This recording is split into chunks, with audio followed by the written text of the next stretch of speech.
Graça e paz, amados. Bom dia a todos.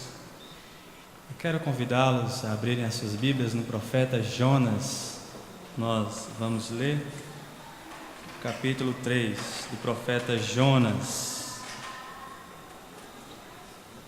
A pregação de Jonas em Nínive. Jonas, capítulo 3.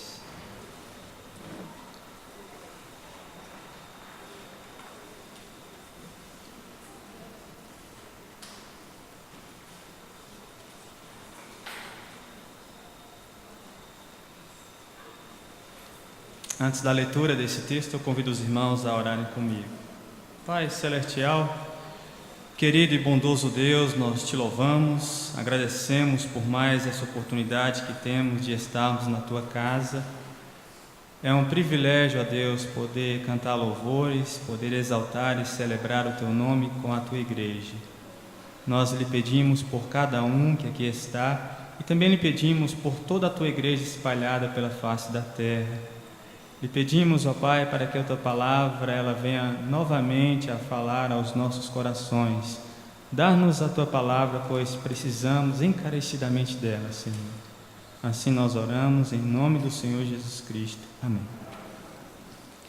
Jonas, capítulo 3, diz assim a palavra de Deus. Veio a palavra do Senhor segunda vez a Jonas, dizendo: Dispõe-te, vai à grande cidade de Nínive e proclama contra ela a mensagem que eu te digo. Levantou-se, pois, Jonas e foi a Nínive, segundo a palavra do Senhor. Ora, Nínive era cidade muito importante diante de Deus e de 3 dias para percorrê-la. Começou Jonas a percorrer a cidade, caminho de um dia, e pregava e dizia: ainda 40 dias e Nínive será subvertida. Os ninivitas creram em Deus e proclamaram jejum e vestiram-se de pano de saco, desde o maior até o menor. Chegou esta notícia ao rei de Nínive. Ele levantou-se do seu trono, tirou-se as vestes reais, cobriu-se de pano de saco e assentou-se sobre cinza, e fez-se proclamar e divulgar em Nínive, por mandato do rei e seus grandes: nem homens, nem animais, nem bois, nem ovelhas provem coisa alguma, nem os levem ao pasto, nem bebam água, mas sejam cobertos de pano de saco, tanto os homens quanto os animais, e clamarão fortemente a Deus, e se converterão cada um do seu mau caminho e da violência que há nas suas mãos. Quem sabe se voltará a Deus e se arrependerá, e se apartará do furor da sua ira, de sorte que não pereçamos. Viu Deus o que fizera, como se converteram do seu mau caminho, e Deus se arrependeu do mal que tinha dito lhes faria e não fez. A história de Jonas, a história do profeta Jonas, é a história do povo de Israel. A postura de Jonas, a atitude de Jonas é um reflexo da postura, da atitude do povo de Israel. No primeiro capítulo nós vemos um Jonas relutante, fujão, desobediente. Nós vemos um Jonas incoerente à sua fé, insensível. Insensível, pois ele não está disposto, ele desobedece à ordem de Deus de ir a Nínive e pregar a palavra de Deus a Nínive. Jonas foi escrito para os seus primeiros leitores, para que o povo de Israel se submetesse à vontade de Deus e entendesse o seu chamado de ser luz entre as nações. Jonas foi escrito para que aquela nação ela compreendesse e entendesse que a graça de Deus não estava restrita somente ao povo de Israel, mas a graça de Deus, ela se estendia a outras nações, a outros povos, a outras pessoas. E nós vemos esse movimento na Bíblia, quando Deus ele salva a prostituta Raabe, quando Deus ele salva a viúva Ruth. Deus não só a salva, mas como coloca na genealogia de Cristo. E quando nós lemos Mateus capítulo 1, Deus já passa a mensagem que a sua graça, a salvação, não é somente para os judeus, mas se estende a todas as nações, a todo o mundo. Deus ele salvou o discípulo Pedro, o judeu Pedro, mas a graça de Deus também alcançou a Cornélio, o gentil Cornélio. O livro de Jonas é escrito para os primeiros leitores, mas é escrito também para os leitores contemporâneos, para mim e para você, para entendermos que a graça de Deus, ela não se restringe apenas a nós, mas ao nosso vizinho, a outras nações, a outros povos, a outros países. E Deus, Ele quer nos submeter à sua vontade para que nós possamos proclamar essa mensagem de salvação. A condição imprescindível para que nós possamos proclamar a mensagem de Deus para o crescimento da igreja não é qualificação missionária. O profeta Jonas, ele era qualificado, ele era competente, ele tinha chamado. O profeta Jonas, ele profetizava na sua nação sem nenhum problema.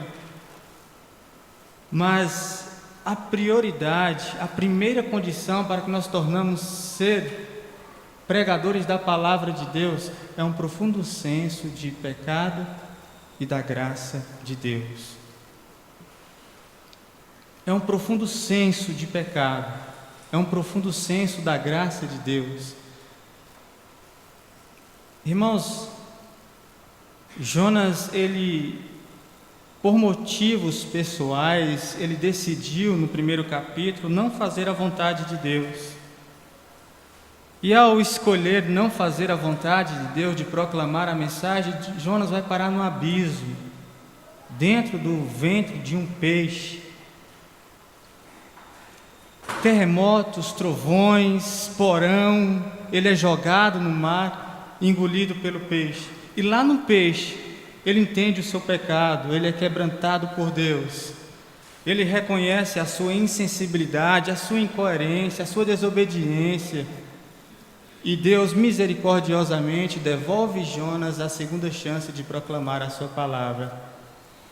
Agora nós vemos aqui Jonas, uma segunda chance que Deus dará a Jonas de proclamar a palavra de Deus lá em Nínive. E parece um déjà vu esse terceiro capítulo com o primeiro. Novamente veio a palavra do Senhor a Jonas. Vai proclamar a palavra de Deus aos ninivitas, vai proclamar contra ela aos ninivitas. Mas diferentemente do primeiro capítulo, nesse capítulo Jonas obedece, porque ele passou por um quebrantamento, um grande senso de pecado, um grande senso da misericórdia e da graça de Deus. E nós não proclamaremos a mensagem de salvação se nós não tivermos esse profundo senso de que nós somos pecadores e de que Deus, Ele não nos trata segundo os nossos pecados, mas Deus nos trata segundo a sua graça. Pois se Deus nos tratasse segundo os nossos pecados, nós não estaríamos aqui, nós estaremos no inferno. Mas Deus, Ele foi misericordioso, nos tratou segundo a sua graça.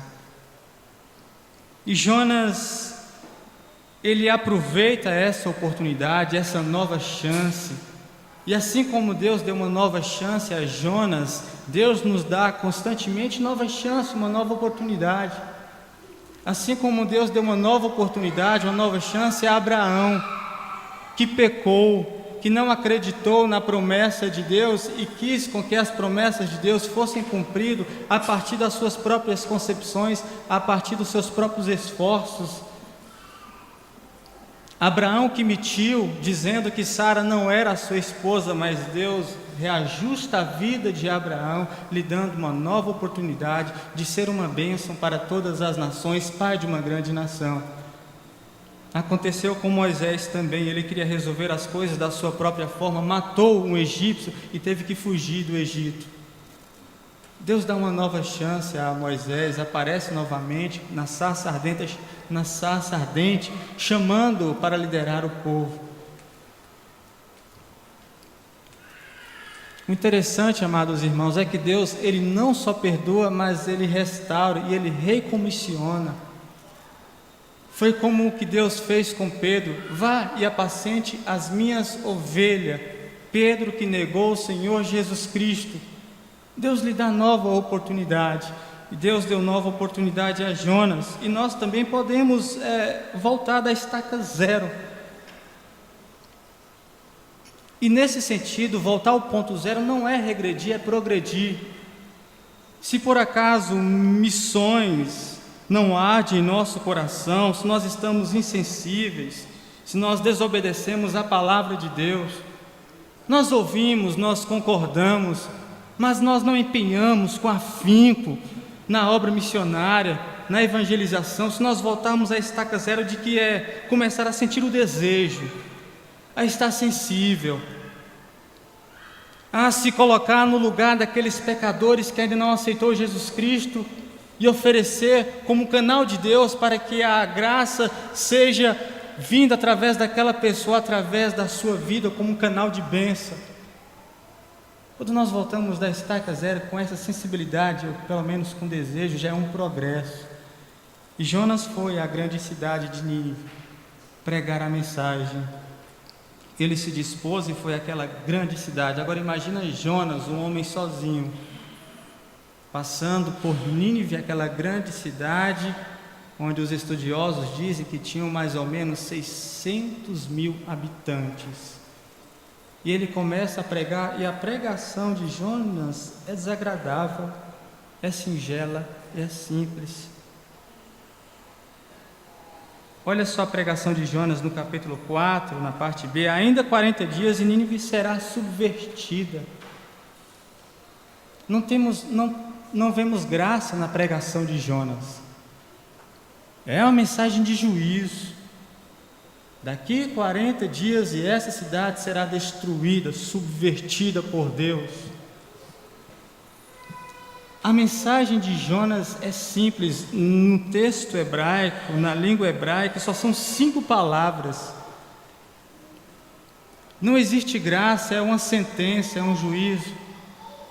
Mas é interessante notar, amados irmãos, que na palavra, na mensagem de Jonas não existe graça, mas na vida de Jonas há graça. Os ninivitas, eles souberam de que Jonas foram engolido pelo peixe e que Deus dera a Jonas a oportunidade novamente de viver, de pregar a mensagem. Então eles pensaram, se Deus fez um peixe engolir aquele homem e devolve novamente a vida àquele homem, esse Deus é misericordioso. Quem sabe, semelhantemente, Deus tem a misericórdia para conosco. E quando Jonas prega essa mensagem, que não tem graça, só juízo, mas a sua vida demonstra graça, há um grande reavivamento, uma comoção em toda a cidade de Nínive, desde o menor, desde o maior, o rei, os nobres, aos lavradores, eles se arrependem. E os comentaristas dizem que é o avivamento de Nínive, é o maior avivamento de toda a história. Os ninivitas creram em Deus e proclamaram o jejum e vestiram-se de panos de saco, desde o maior até o menor. O rei levantou um decreto e, em sinal de juízo, ele jejuou, ele vestiu-se com sacos de pano e caiu sobre cinzas e proclamou toda a cidade de Nínive a fazer o mesmo também. Quando nós lemos a história de Jonas, primeiramente o que vem à nossa mente, à nossa cabeça, é o milagre de Jonas ser engolido pelo peixe e Deus ter devolvido Jonas à superfície, à vida. Automaticamente, quando nós pensamos no livro de Jonas, na história de Jonas, é isso que vem à nossa mente. Esse milagre de Jonas ser engolido e ser devolvido à vida. Amados irmãos, mas o maior de todos os milagres acontece aqui. O maior de todos os milagres é quando esse povo mau, esse povo averso a Deus, se converte, se quebranta, crê em Deus e alcança a misericórdia. O maior de todos os milagres aconteceu na minha vida e aconteceu na sua vida, quando você arrependeu de seu pecado e aceitou o Senhor Jesus Cristo. Esse é o maior de todos os milagres. O maior de todos os milagres é quando um pecador se arrepende. E Nínive se arrependeu, e nós vemos evidências de um arrependimento genuíno. E a evidência de um arrependimento genuíno, primeiramente, é humilhação, é quebrantamento. Os ninivitas, eles se arrependeram, se humilharam. Como um sinal de humilhação, eles vestiram panos de saco, jejuaram. Eles caíram em cinza, se ajoelharam na cinza, no pó. Isso é um sinal de um verdadeiro arrependimento, de um arrependimento genuíno. E um arrependimento genuíno também nomeia pecado. Os ninivitas, eles eram violentos e se converterão cada um dos seus caminhos e da violência que há nas suas mãos. Não adianta simplesmente nós orarmos a Deus, perdoa os nossos pecados, nós temos que nomear os nossos pecados a Deus. Dizer quais são as nossas fraquezas, isso é evidência de um arrependimento genuíno. O que mais caracterizava esse povo de Nínive era a violência. Os ninivitas eram extremamente cruéis. Eles empalavam os seus inimigos vivos. Com estacas pontiagudas, eles eram literalmente espetados e encravados no deserto vivos, deixando-os assarem no sol escaldante. Eles esfolavam as pessoas. Um povo extremamente violento.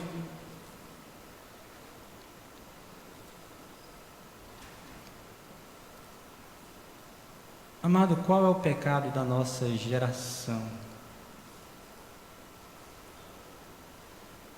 Qual é a sua Nínive?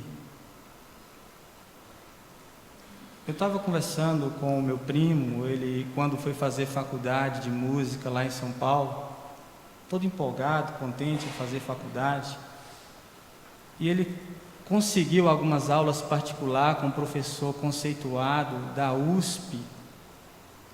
E quando ele chegou na casa desse professor, o professor disse para ele: por que você quer fazer música? A música acabou. Por que você quer fazer música? Aí ele ficou sem entender: como assim a música acabou? Aí no nosso Brasil, quando nós vemos Anitta ser a mulher do ano, quando nós vemos Pablo Vittar ganhar prêmio de melhor canção, de melhor cantor, nós entendemos que a música acabou.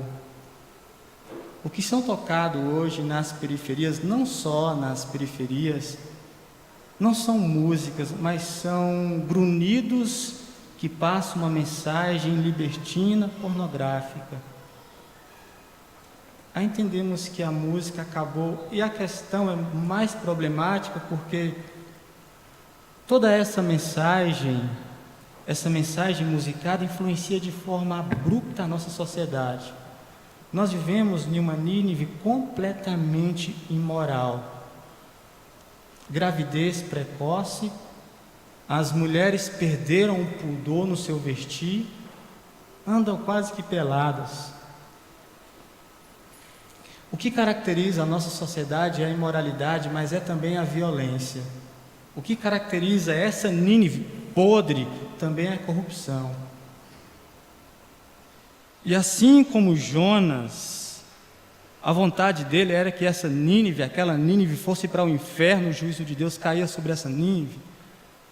A nossa atitude também, muitas vezes, é que Deus mande fogo nesse povo, que destrua, que o julgamento de Deus. Mas o julgamento só cabe a Deus, o Senhor soberano. Deus quer de nós compaixão, senso de pecado e senso de graça. Nós também éramos ninivitas, mas agora somos povo de Deus. Ele foi gracioso conosco, Ele nos salvou. E Ele quer de nós, amados irmãos, que tenhamos compaixão e que proclamamos a mensagem de salvação aos ninivitas. Quem sabe Deus se arrependerá, olha só o que diz os ninivitas, e se apartará do furor da sua ira, de sorte que não pereçamos. Viu Deus que fizeram como se converteram dos seus maus caminhos, e Deus se arrependeu do mal que tinha dito, e lhes faria e não fez. Deus trouxe salvação a Nínive, Deus mudou o curso de sua ação. E isso nos remete à mais bela de todas as histórias. Deus, ele mudou o curso de ação, ele não trouxe juízo sobre Nínive, porque ele trouxe juízo sobre o Senhor Jesus Cristo.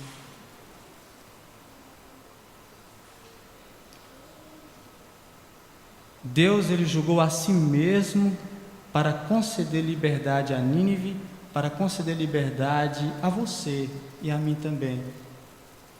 E essa é a maior e a mais bela de todas as histórias. E eu sei que os amados irmãos estão cansados ou já sabem claramente que essa é a maior de todas as histórias. Mas, amados, essa história não pode deixar de causar encanto à sua vida. Todos os dias, quando você levantar, de saber que Jesus Cristo morreu por você, que Ele ressuscitou e que Ele vive em você, lhe dando força, ajuda, e lhe impulsionando a ser um missionário, a participar do crescimento da igreja, a de ganhar almas, a de perceber a Nínive que está do seu lado. Essa é a maior de todas as histórias e isso deve nos impulsionar. Porque Jesus Cristo, ele levou sobre si os nossos pecados e as nossas dores, levou sobre si os pecados de Nínive, e nós vivemos nessa Nínive. E que Ele nos conceda poder da Sua palavra, ajuda do Espírito Santo, para sermos sensíveis e proclamar a palavra de Deus lá no Campo Norte, lá na Amazonas, ao lado da sua casa, dentro da sua casa, na sua escola, no seu trabalho. Seja um canal de Deus, seja um Jonas com esse profundo senso de que você foi salvo do pecado, de que a graça de Deus lhe alcançou e que você agora deve ser um instrumento de Deus para que a graça de Deus alcance outras pessoas. Que Deus nos abençoe, amado.